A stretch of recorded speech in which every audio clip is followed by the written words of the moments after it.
Good morning. I would like to thank the organizers for giving me this opportunity. To move on to the slides, just.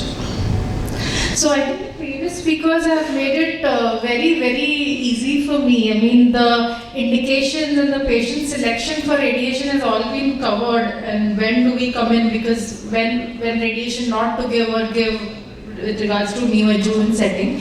So as we all know by now, stage 3 is one of the most heterogeneous group. The tumor size, the magnitude of local disease extension and the pattern of motor involvement all is very different. And we have a very vast group of patients in stage 3 or N2 disease where we have with T4 ranging from N0 to N3 and otherwise T1 to T4 in different combinations. So consequently, it is also the subgroup with most wide variety of treatments, and there are differences amongst institutions and even in the institution between consultants. And there are studies that MDT discussions are the way forward, which has been highlighted in the previous talk. When we are talking of locally advanced lung cancer and radiation in it, we are assuming that we have all the workup background of a CT thorax, PET CT, MRI and mediastinal staging, and patient has been assessed for his very important whenever we go ahead with surgical or radiation for his general condition, age, performance score, comorbidities, and even if we do not have cutoffs for giving radiation or not in terms of our PFTs, but it is very important to document them and know them. So these are some of the things that I'll be covering in terms of radiation. And coming to stage 3A, it is very diverse as I mentioned. So the previous speakers have made all the trials handy, and it's quite easy for me to make these statements and all of you will be able to correlate with the previous talk. So T3N1 part of T3A, there is no T4 here or no N2, so generally definitely goes for surgical management without any radiation in it, and as mentioned with neoadjuvant systemic therapy. T4 and N2 are the ones where surgery may or may not be considered always, and it is a tricky and a joint MDT decision should be made. So generally, if surgery is not possible, wherein a surgeon feels R0 resection is not possible, or if there is any N3 or expected mortality, we go in for chemoradiation.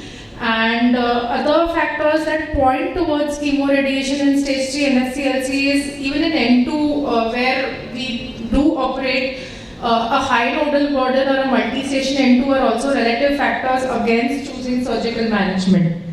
When we are in 3A setting choosing chemoradiation, as also again discussed, concurrent chemoradiation is preferred over sequential as the local control improves and there is a 5% overall survival benefit as shown by the meta-analysis by Dr. Ashay already. And on paper it looks very good, concurrent is better than sequential, but that's not always the case, it's not always possible. So assessing the general condition and comorbidities, quite many times we go ahead with sequential, so that is a clinic-based decision, and then when chemo is not at all possible, RT alone.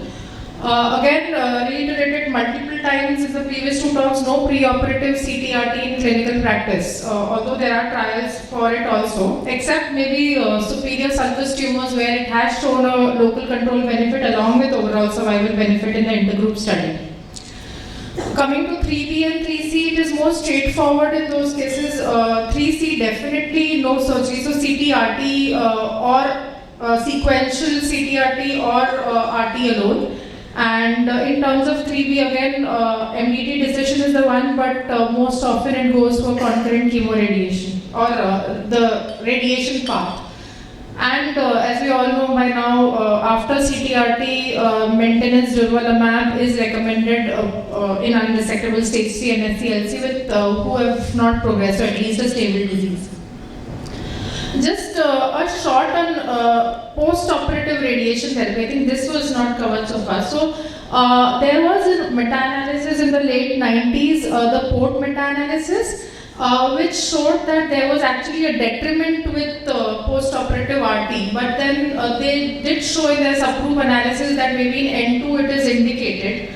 But we were not sure. After that there was evidence here and there suggesting post-op RT. There's a very good phase 3 data, the LungGuard trial recently, which also have shown that there is an outcome detriment and the cardiopulmonary toxicity has been high in N2 disease. This lung heart trial was for N2 disease. So as of today, as per all guidelines, in a resected N2 disease, postoperative RT is not indicated. It is indicated in R1 and R2 resections as per the Indian guidelines also. And if it is an R2, then concurrent CT-RT is the one. So for postoperative RT, the only definitive indication is a non-R0 resection.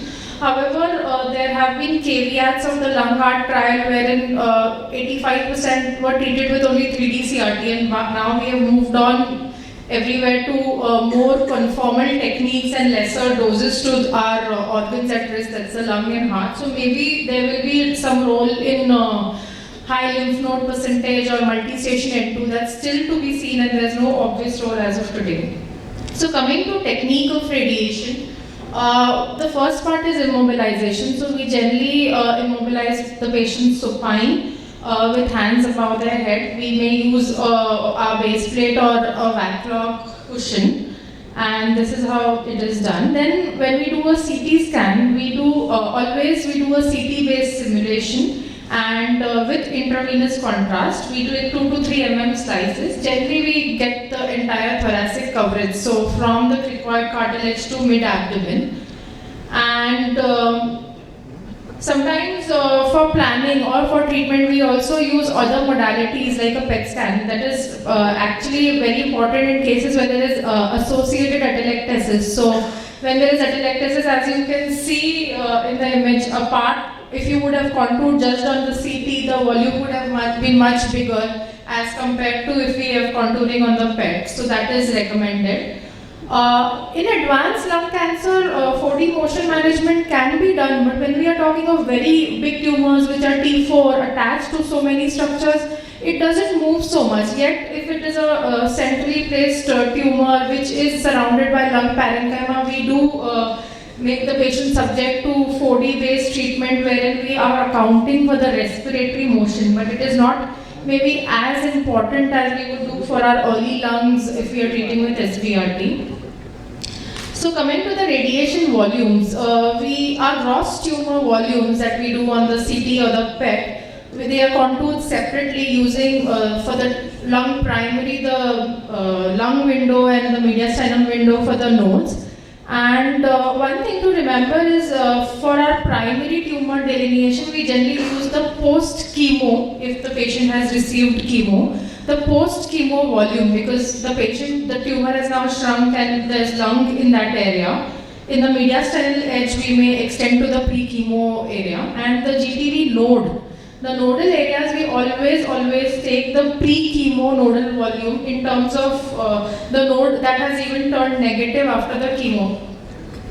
So this is just an image wherein you can see a central tumor marked in red in the lung window in all the 3 planes.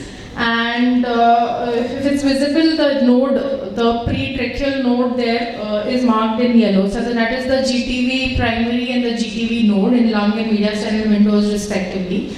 And when we give a CTV, that is a clinical target volume, which is for the microscopic spread, we give a 5 to 8 mm margin for the CTV primary and edit for anatomical barriers where we don't expect the tumor to spread, like from the bone and the heart. And the CTV node, there are 2 types, 2 ways of doing it. So one is where we give a geometric expansion. This is my patient where I've given just a geometric expansion to the GTV node. Another way which is also widely practiced is we, as Dr. Ashay mentioned, the nodal levels which are very important. So you tend to include the entire nodal level as shown in the image above on the left hand side. Just when the short thing on post-operative radiation, so when we are treating with post-operative radiotherapy, we treat all those areas in the lymph node stations which were involved, the bronchial stump, the ipsilateral hilum and nodal stations 4 and 7, that's the lower paratracheal and the subcarinal. Apart from the target volumes, we always have our organs at risk, that's the 2 lungs, the heart, the spinal cord and esophagus. And dose is generally 60 to 66 gray in 2 gray per fraction conventional fractionation. There have been trials wherein we want to increase the local control and from 60 grade to 74 grade, but there has been a decline in quality of life, increased toxicity, and increase in deaths. So long-term results have confirmed an overall survival detriment. Just a last minute. But then, nevertheless, considering the constraints, keeping them in mind, we do go up to 66 gray, and there are trials even taking 70 gray. There are other fractionation schemes, but not very commonly practiced. We commonly use the most conformal techniques available now. That's the IMRT and VMAT technique with image guidance. These are the OAR constraints, and they're very important because they predict our radiation pneumonitis and heart events. So we do keep them in mind. And just the last slide, radiation comes with complications. So this is exactly what we counsel the patient. So acutely they may have some dry cough during the end of treatment or immediately after, odynophagia based on tumor location and some skin changes. Chronic, we explain them the risk of radiation pneumonitis, heart related events, esophageal events, or rib pain. These are some of the guidelines that I have used. Thank you.